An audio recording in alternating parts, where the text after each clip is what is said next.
Hello everyone, દરેક વખત કરતાં કંઈક નવું અલગ ઇન્ગ્રીડિયન્ટ્સની સાથે આજે આપણે તૈયાર કરશું રીંગણા બટેટાનું શાક. આ જુઓ શાકનો કલર.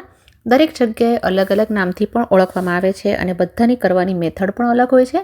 પણ જ્યારે કોઈ ફંક્શન કે પાર્ટીમાં બનાવીએ છીએ ત્યારે રિસ્પેક્ટ તો આ રીંગણ બટેટાને જ મળે છે. એકદમ સિમ્પલ, ચટપટું પણ ખાવામાં ટેસ્ટી. તો ચલો બનાવવાનું શરૂ કરીએ. સૌથી પહેલાં કઢાઈમાં એડ કરશું તેલ. 3 મોટી ચમચી તેલ એડ કરશું. તેલ નોર્મલ શાકથી થોડું વધારે લેશું. તેલને સરસ ગરમ કરી લેશું. પછી એમાં એડ કરશું રાઈ. રાઈને એકદમ સારી રીતે ફૂલવા દેવાની છે. તમે એનો અવાજ પણ સાંભળી શકો છો.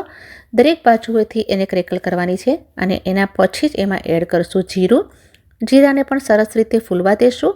હવે નાખશું 4 થી 6 મેથીના દાણા અને એક તમાલપત્રને તોડીને નાખશું. અને હવે અંદર એડ કરીશ સૂકું નાળિયેર, જેને મેં મિક્સીમાં ફેરવીને રેડી કરી લીધું છે. ગેસની ફ્લેમને સ્લો કરી લેશું જેથી નારિયેળ છે એ બળી ન જાય. એકદમ સરસ રીતે એને શેકીને ફ્રાય કરી લેવાનું છે. તેલની અંદર નાળિયેર હવે સરસ રીતે ફ્રાય થઈ ગયું છે તો હું એમાં એડ કરીશ થોડી કોથમીર. એનાથી વઘારનો ટેસ્ટ એકદમ અલગ થઈ જશે. તમે અચૂક નાખજો. એને પણ થોડીક સેકન્ડ માટે ફ્રાય કરી લેશું. હવે એમાં નાખશું ડુંગળી. ગેસની ફ્લેમને મીડિયમ ટુ હાઈ કરીને ડુંગળીને સોટે કરી લેશું. શાક બનાવવાના સમયે તમે તમારા હિસાબથી ગેસની ફ્લેમને ઓછી કે વધુ કરી લો. 2 મિનિટ પછી એમાં એડ કરશું આદું અને લસણની પેસ્ટ આપણે ફ્રેશ લેવાની છે. બહુ સરસ ફ્લેવરની સાથે શાક રેડી થશે. ડુંગળી, આદું અને લસણની પેસ્ટને સરસ રીતે સોટે કરી લીધી છે તો હવે એમાં એડ કરશું ટમેટાની પ્યોરે. સાથે જ એમાં એડ કરશું મીઠું. મિક્સ કરી લેશું એકવાર સરસ રીતે. અને હવે એમાં એડ કરશું પાવડર મસાલા. હળદરનો પાવડર નાખશું. 1 મોટી ચમચી કાશ્મીરી લાલ મરચાંનો પાવડર નાખશું. ધાણા જીરાનો પાવડર એડ કરશું. સરસ રીતે મિક્સ આપી દેશું. રૂટીન મસાલા જ એડ કરશું. તેમ છતાં શાકનો ટેસ્ટ તમે જોશો એકદમ ટેસ્ટી જ બનશે. ટમેટાની પ્યોરીને પહેલેથી જ નાખવાથી મસાલા બળતા નથી. 3 થી 4 મિનિટ માટે એને પણ સાંતળી લેશું. તો જુઓ તેલ એકદમ રિલીઝ થઈ ગયું છે. પહેલાં સારી રીતે મિક્સ કરી લેશું. તો આપણે પહેલાં એમાં બટેટા એડ કરવાના છે. બટેટાને મેં સારી રીતે પાણીથી સાફ કરી અને ધોઈ લીધા છે, કારણ કે આપણે અહીંયા બટેટાની છાલને નીકાળી નથી રહ્યા. છાલની સાથે આ શાક બહુ સરસ લાગે છે. તમે ક્યારેય ન બનાવ્યું હોય તો જરૂરથી ટ્રાય કરજો. બટેટાને આની અંદર સરસ રીતે મિક્સ કરી લેવાના છે. બટેટાને મસાલા સાથે મેં સરસ રીતે ભેળવી દીધા છે. હવે કવર કરી ગેસની ફ્લેમને સ્લો રાખી 4 થી 5 મિનિટ માટે એને કૂક થવા દેવાના છે. વચમાં 1 થી 2 વાર જરૂરથી ચલાવતા રહેવાનું છે.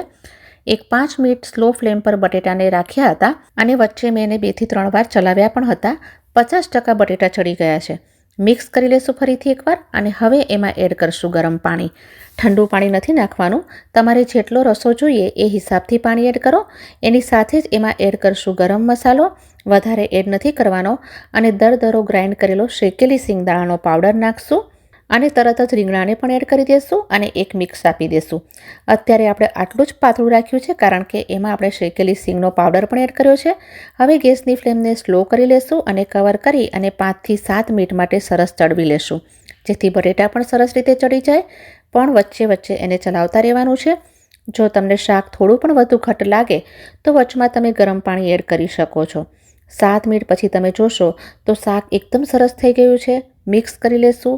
એકવાર એને જોઈ લેશું કે બટેટા સારી રીતે ચડી ગયા છે કે નહીં. રીંગણા તો ચડી જ ગયા હશે. બટેટા પણ સરસ રીતે કૂક થઈ ગયા છે. પહેલાં જ્યારે આપણે બટેટા એડ કર્યા એની સાથે રીંગણાને એડ નહીં કરવાના, નહીંતર મેશી કન્સિસ્ટન્સી થઈ જશે અને રીંગણા થોડાક મોટા ટુકડામાં જ રાખવાના છે. હવે લાસ્ટમાં એડ કરશું શેકેલા તલ. એકદમ નટી ફ્લેવર આવશે શાકમાં. કોથમીરની ભાજીથી ગાર્નિશ કરશું. ગેસ કરી લેશું બંધ. તો આપણું શાક બનીને તૈયાર છે. તો જઈએ એની સર્વિંગ પ્રોસેસમાં. તમે એને રોટલી, પૂરી કે પરાઠા સાથે અથવા તો રાઈસની સાથે બેસ્ટ કોમ્બિનેશન છે. તમારે જેટલો રસો રાખવો હોય એ હિસાબથી જ પાણી એડ કરો. અને આપણે આ શાકને હલકો આચારી ટેસ્ટ આપ્યો છે. તો તમે પણ એકવાર આ મેથડથી બનાવો. દરરોજની નોર્મલ સબ્જીથી કંઈક અલગ, આમાં થોડો અલગ ટેસ્ટ આવશે અને તમને બહુ જ પસંદ આવશે. તો આજનો આ વિડીયો તમને પસંદ આવ્યો હોય તો પ્લીઝ વિડીયોને લાઇક, શેર અને સબસ્ક્રાઈબ ટુ માય ચેનલ.